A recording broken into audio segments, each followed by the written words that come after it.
Hi again, sociology students. This is lesson 2 from week 5. We're going to talk about statuses and roles this time when we get this lecture underway. I just want to say really quick that since I'm working from home right now because I have to be here to try to set everything up for hospice for my dad, I have to have my phone on and I might get a phone call at any random time. I hope it doesn't happen until after I'm finished with this video and I hit save, but if it does, it's going to be like a really loud 1950s kind of ringer because I have the old ringtone on my phone, and it's going to scare me like I get scared in class if noises happen. Since I'm not a cinematographer and don't really know how to do video editing yet, I hope one day to be able to do it. If my phone rings and I get startled, I'm just going to have to say whoop and kind of go and hit pause on our video together so that I can start back up later, and I don't even know if I'm going to be able to splice those videos together in the long run or just make them two separate ones, so please forgive me if that happens. Since I'm not, a video editor, I'm not going to be able to make it pretty if I do have to take a phone call in the middle of this, so please forgive me. Okay, so let's get some more content to go with everything that we talked about a minute ago. In the other video, I assume you watched that a minute ago. I made it a minute ago. So anyway, this topic, statuses and roles, this is one of the three components of social structure, one of the three components that makes up that complex framework that is part of society that ranges from macro to micro level. So this one, statuses and roles, was right in that middle circle when I had those intertwined circles drawn on the board. This one was right there in that middle circle. And really, pardon me, really you should think of it as a bridge between macro and micro levels of social structure. That's why it's kind of in the middle. It's a bridge between them because the social institutions that's firmly on the macro side of social structure is where your statuses come from, and also the norms about the role that you need to play because of the status that you occupy. And then on the micro side of social structure, those social groups that we aren't going to talk about until another video together, the statuses that you occupy, the roles that you play, kind of our accountability and the expectation of our behavior not only comes from the macro side, the social institution that establishes kind of the norm, but also the peer pressure kind of and the expectations of other members of your social groups are going to kind of propel your behavior forward to determine how you are going to act out the role for the status that you happen to occupy in society at your stage in life. Whew! I think that was the longest run-on sentence in history. I don't know whether YouTube put any punctuation in it or not, but I should win a prize for that run-on sentence if I do say so myself. Anyway, let's talk about let's break down what I just said in that run-on sentence, and let's get some keywords that always have to be in a good definition of status, and some keywords that always have to be in a good definition of roles. So I hope the captions that YouTube is providing is going to spell the word roles correctly. Please look at R-O-L-E-S. This is like a role in a movie or a role in a play. It's spelled that way. Okay, so statuses and roles, they always go together. That's why they were in one of those bubbles, one of those circles that I connected together in that first video we had. So statuses are positions that we occupy within the social structure. It's a spot that you are at any given time.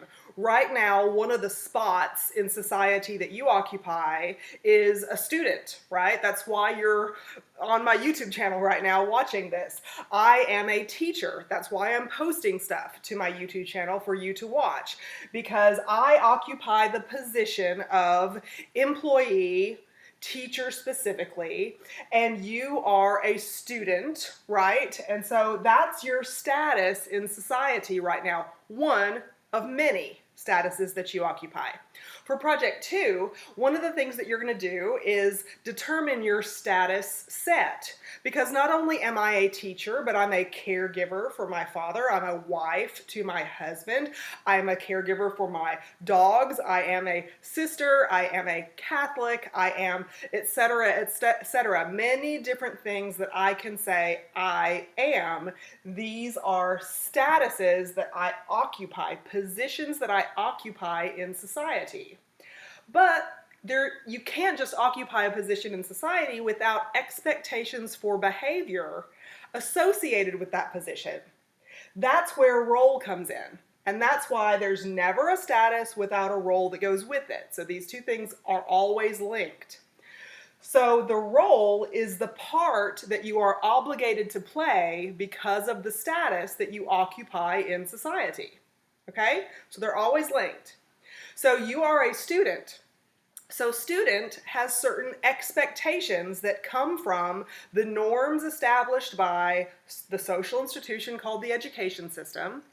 And as a higher education student, specifically, the norms that govern higher education come from the economy also, and maybe pressure from your family as a social group, your micro-level family as a social group. Maybe they want you to go into certain profession, get certain kind of schooling, so that you can have a different status and role within the economic structure than they had.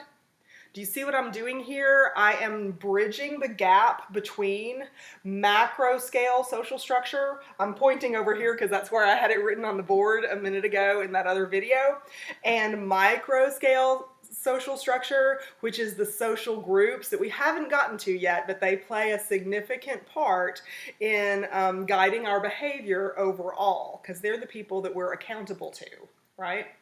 So, any status that you can think of: daughter, mother, sister, brother, student, graduate, churchgoer, employee, etc., etc. All of those are statuses. If you can identify a status, there's always a role that goes with it.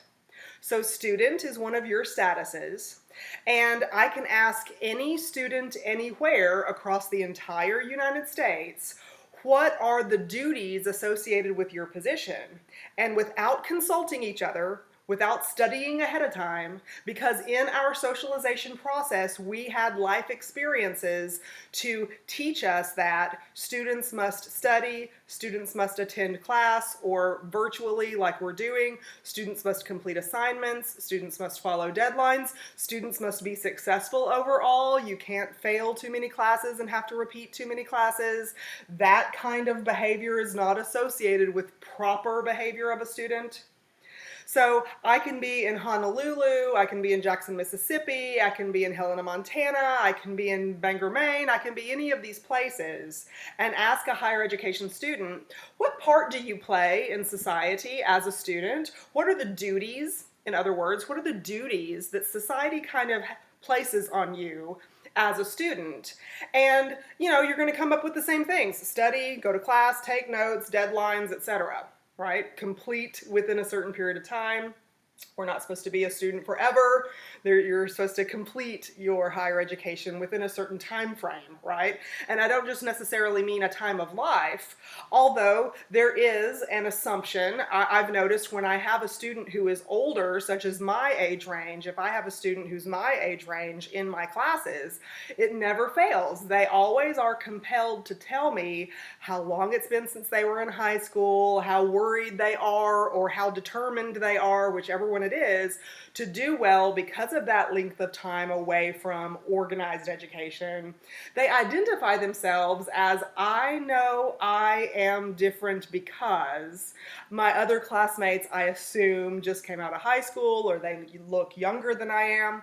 So there is a social expectation on the macro scale that if you are a student, you are of a particular age range, but that's really not so typical anymore. We used to call students between 18 and 24 years old in higher education, we used to call you a traditional student, but now that age range is all the way up to like 28 and even 30 in some cases. And so anyway, the status of student is not necessarily linked with any kind of age group, although there does tend to be that assumption that there is like a more youthful student than middle-aged or elderly student, right? So students always have a part to play, just like daughters have a part to play, just like employees have a part to play. Your part to play in society is your role. Your role is linked to your status. The social institutions that exist in life, such as family, as a social institution, that gives a culture the statuses that exist within the family's umbrella and gives the roles associated with that. So in the most recent video lecture before this one, when I mentioned family and I talked about like the link to the economy, because there has to be a breadwinner and there has to be a caregiver in a family, and if there's not both a breadwinner and a caregiver, there has to be something else in place to fill in the gaps of no breadwinner or no caregiver. So maybe I have to pay for a caregiver, maybe I have to receive temporary assistance for needy families because I don't have a breadwinner at the time or not up to a certain par above poverty level in a certain area. So the macro scale norms for society, social institutions that are the beliefs and methods that society has in place for filling the needs of the population moving forward, those social institutions create the statuses that we occupy, and those statuses have norms that go along with them or duties associated with the part that we play. And that's why statuses and roles are the bridge between macro and micro, because here's the macro side, the patterned way of thinking, feeling, and acting that affects the micro side, the role, the expected duties. There's a pattern to social structure. What's the vocabulary word I'm giving you the definition for right now? It's a patterned way of thinking, feeling, and acting that exists on the macro scale but governs behavior on the micro scale. So we're building this discussion and chapter 4's topics right now. We are building on the information we have about sociological imagination. Social facts was that vocabulary word I just mentioned a minute ago. And this is really the link between macro and micro, the statuses and roles that we occupy. Now, I believe I mentioned a term a minute ago called status set. That's really what project, that's the word I was looking for. That's really what Project 2 is going to be all about. It's going to be an autobiography, so to speak, of you, your status set right now at this snapshot in time. Our statuses can change over time.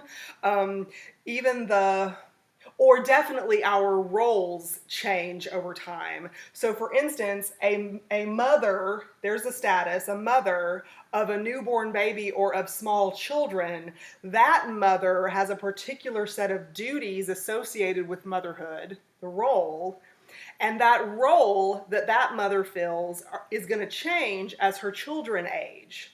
So the mother of teenagers and college students has a different role associated with mama than the mom of a kindergartner or an elementary school group of kids.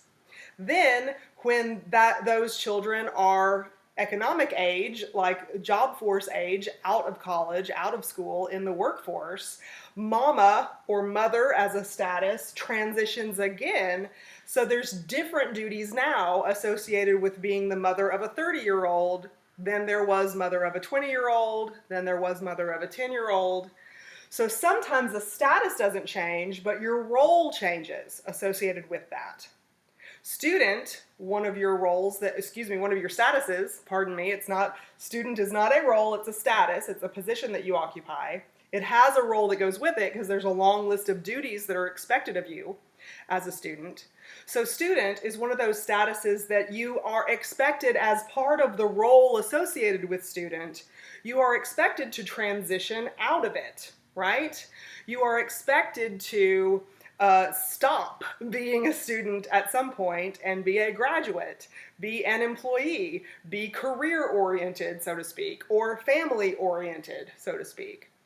So some statuses are kind of made to be temporary, stepping stones kind of toward adulthood, stepping stones toward that future generation who takes over control of a society, whereas other statuses might stay the same over time, but the role associated with them change, because in your socialization process you are learning new ways to negotiate the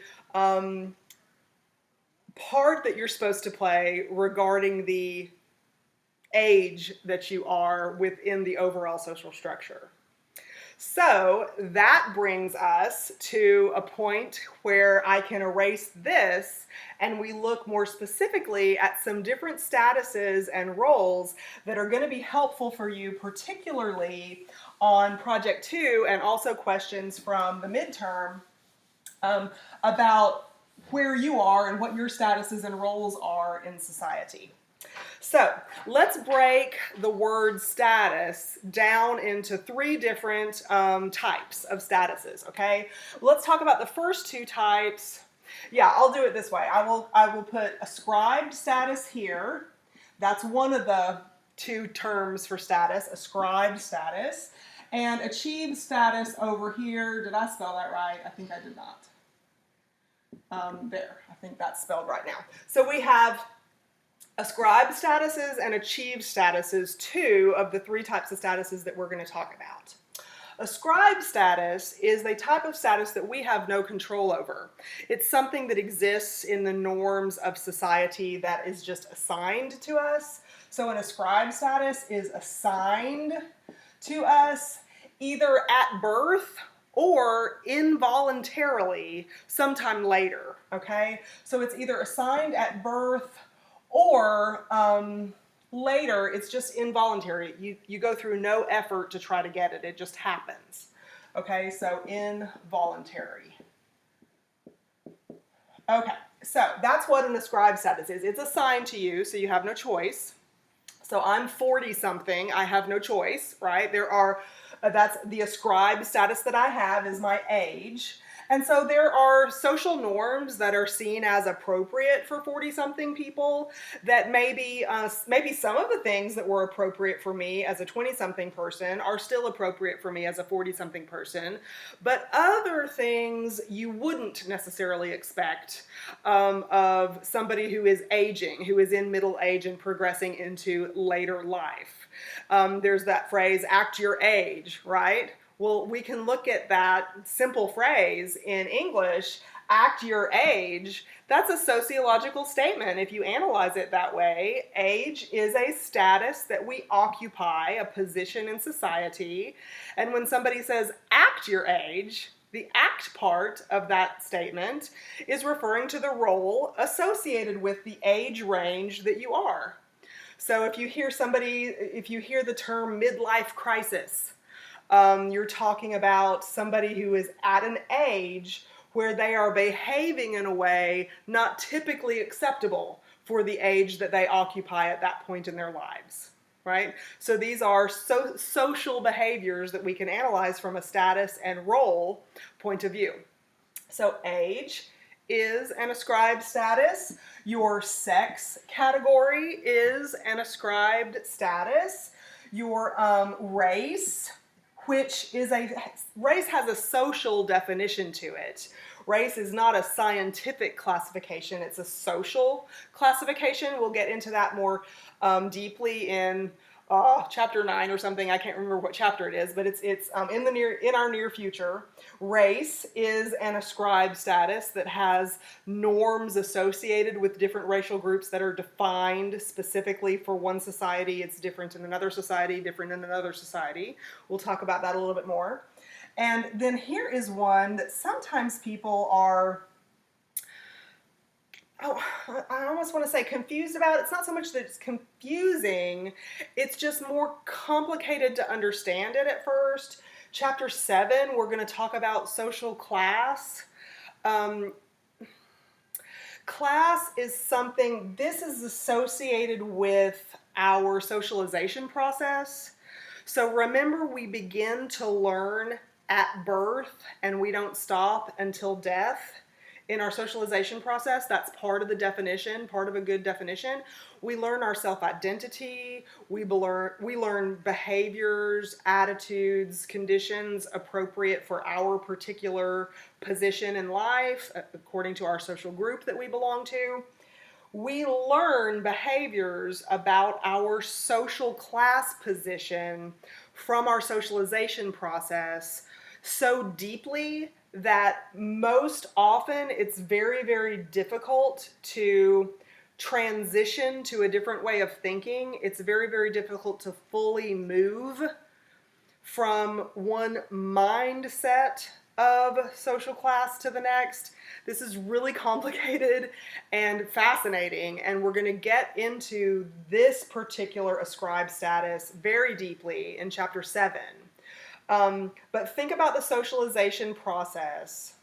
If you grow up with a certain set of life experiences, a certain set on the micro scale of resources in your household, education level of your parents, income level of your caregivers, the neighborhood that you're associated with that's linked to our income level, the resources that your school does or does not have based on the tax base in your area, the tutoring that you did or did not have access to because your parents couldn't afford it, the cable TV, the whatever, all of these different things are different aspects of social life that have to do with class. It's very complicated. We will talk about it again later. Somebody's at my door. I think it's because of the hospice arrangements that I'm making for my dad. So it wasn't a phone call that I had to take, but here's a point where I'm going to have to pause the video and try to splice it together, or just put up 2 videos instead of one longer one. So forgive me, but let's stop right here and I'll pick up in just a second after I go get the door. Okay, thanks. Bye.